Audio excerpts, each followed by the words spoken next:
अब हमारी पार्टी में भी हम बैठ के बात करेंगे और इस पर क्या फैसला लेंगे, मगर हमारा एक ही है कि आप इतने कम टाइम में एक्सरसाइज कैसे कर पाएंगे। बहुत टाइम कम है।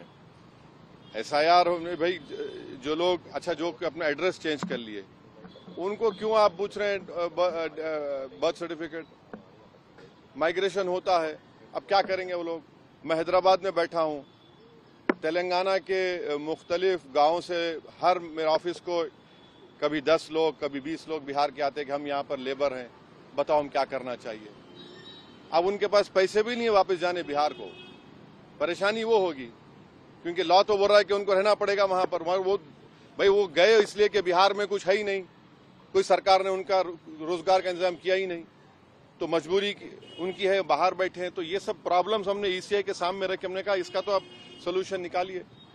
चुनाव आयोग ने क्या भरोसा दिया आपको? काफी आप चुनाव आयोग खुद बोलेगा, मैं क्यों बोलूंगा चुनाव आयोग की तरफ से, क्योंकि वो तो अंदर से आप आश्वस्त नहीं आश्वस्त सवाल नहीं। देखिए हमने ये सब जो बातें आपके सामने रखी हैं, जो पॉइंट्स हमने सामने रखी हैं, उनके सामने जाके बोला हमने कि ये प्रैक्टिकल डिफिकल्टीज हैं, कैसा आप एक महीने के अंदर कैसा करेंगे। तो उन्होंने कहा कि नहीं हम लोग BLOs को रखे हैं, वॉलंटियर्स को रखे हैं।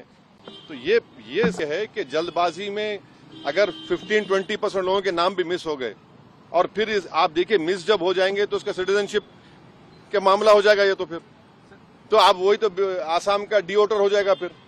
तो ये अप्रीहेंशन है, ये जेन्युइन अप्रीहेंशन है। बांग्लादेशी रोहिंग्याओं को निकालने के लिए एसआईआर है। अरे देखिए फिर 2024 में किसको वोट डालने दिया आपने? 24 में आपने वोट दिया, मैंने वोट डाला बिहार में।